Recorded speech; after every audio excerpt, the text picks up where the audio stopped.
What is happening? I'm N64 Josh, and this is your Nintendo News Minute for Monday, June 15th.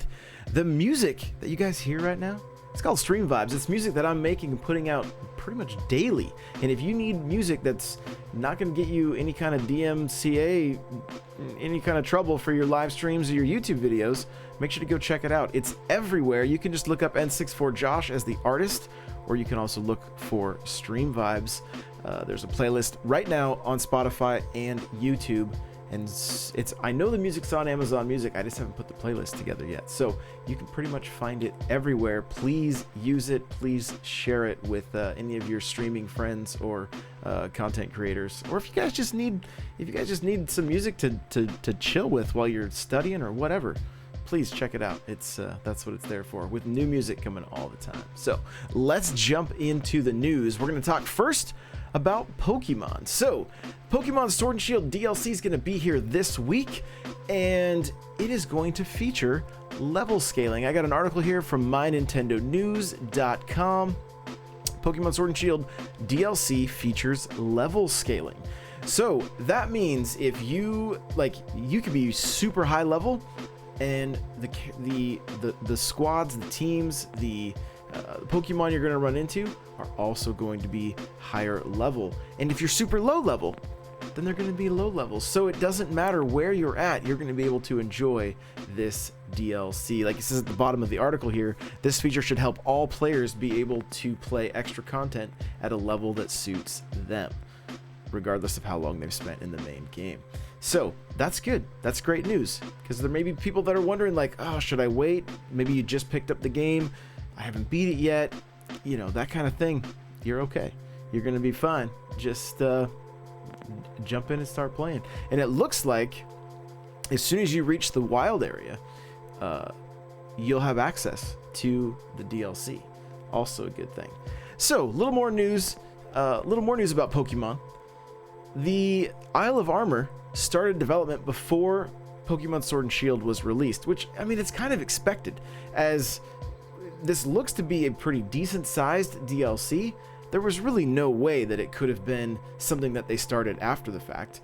And depending on how the development went, I mean, to me, this isn't something like, oh, this should have been on the main game. And I know some people are going to disagree with me. Let me know what your thoughts are in the comments. Like, you know, I'm curious to hear. But for me, I'm glad they started on this early, because we get to jump back into Pokemon with new content. So I'm perfectly okay with it. But again, I know it's kind of a controversial topic, so I want to hear what you think.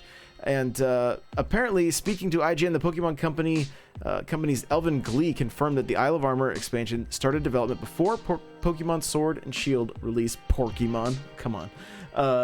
Perhaps that isn't terribly surprising, since it's only been a year and a half. So there you go. The article continues. This is on NintendoEverything.com. It says Game Freak has previously said that the expansion pass is replacing what we've typically seen with past Pokemon titles, offering a new version set in the same region. So that means there will not be a standalone release of Pokemon. There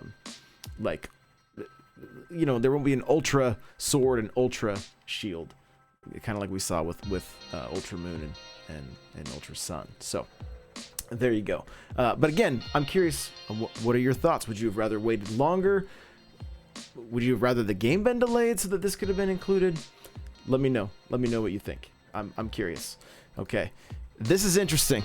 This is from this is from Nintendo Life. Nintendo is saying no more to selling animals and selling characters, items within Animal Crossing for real money. So in Japan, as reported, this is from the article here, that one of these organizations operating via a Twitter account has been selling characters for between 5,000 and 8,000 yen a pop, so $46 and $74.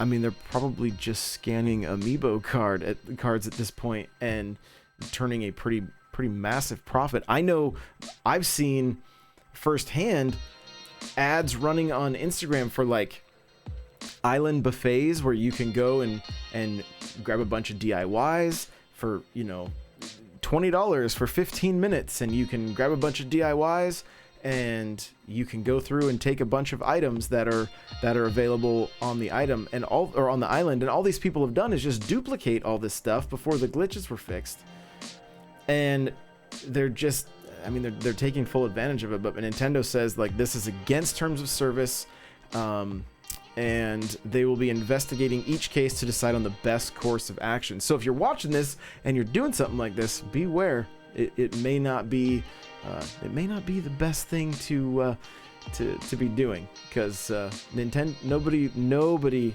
ever wants to mess with the Nintendo ninjas. Let me tell you that they're not something to be messed with. So last up here, Mario Kart 8. Are we talking about Mario Kart 8 again? UK charts, Mario Kart 8 Deluxe climbs to number 1. Number 1. Are you guys, what? You're still buying Mario Kart 8, huh? You're still buying it?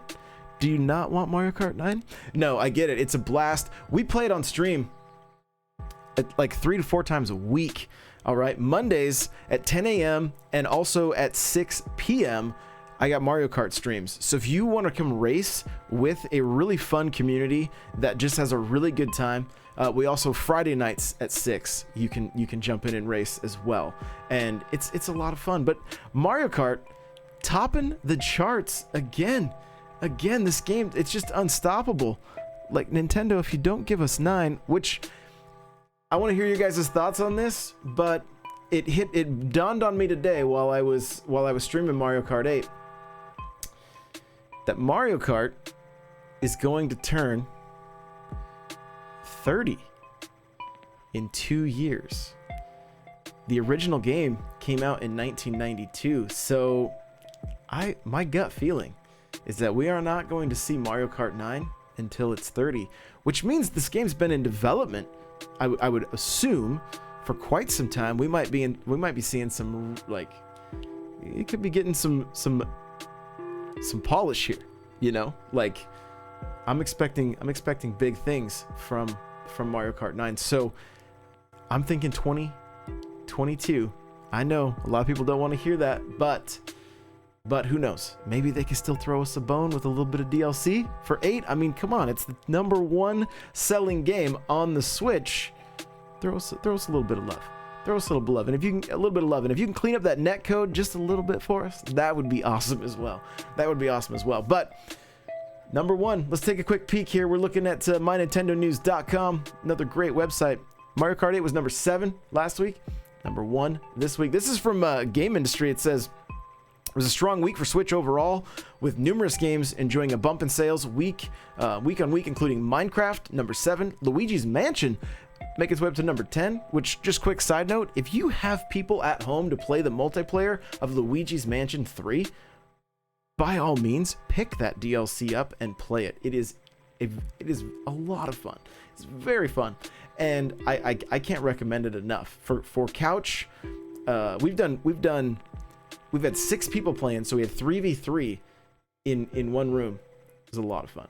Very well made games. I wish they were online, honestly. With the ability to play with 8 people, it seems like a missed opportunity to not allow us to play these games online. And I feel like they would have sold so much more of the DLC for this game, because they're great. They're different variations of running around with the Poltergeist, and they're a lot of fun. So cool to see that game make its way back to the top 10. Super Mario Bros. U Deluxe at number 13, Pokemon Sword at 15, Breath of the Wild at number 20, Shield at 43, Mario and Sonic at the Olympics number 23, Odyssey 26, Ultimate 27, Breath of the Wild, Link's Awakening 84, Mario Maker 48, and Super Mario Party number 37 for the week. So stuff's still selling. Ring Fit Adventure, Nintendo just put out an email saying that basically promoting Ring Fit Adventure, which leads me to believe that they would have restocked retailers before sending this email out, so that we wouldn't be going and looking at empty shelves. So you may be able to find it. It was number 2 last week, and it was number 2 this week. Animal Crossing dropped down to 5, Minecraft up to 7, like we mentioned earlier, and Clubhouse games dropped from 6 to 9. So there you go. Nintendo's still dominating the charts in the UK. anyway. So crazy. Well, there you go. That's been your Nintendo Minute for Monday, June 15th. You got any questions, comments? Let me know down below. Remember to check out the Nintendo Powercast podcast, which you can watch right here on YouTube. You can watch it live Wednesday nights at 7 p.m. Pacific time, twitch.tv/n64josh. And don't forget, Stream Vibes. If you're liking the music that you were hearing, go use it for your streams or whatever. All right, appreciate you guys so much. If you want to connect with me, n64josh.com/discord, or you can follow me on Twitter at n64josh. We'll see you guys in the next video. Bye now.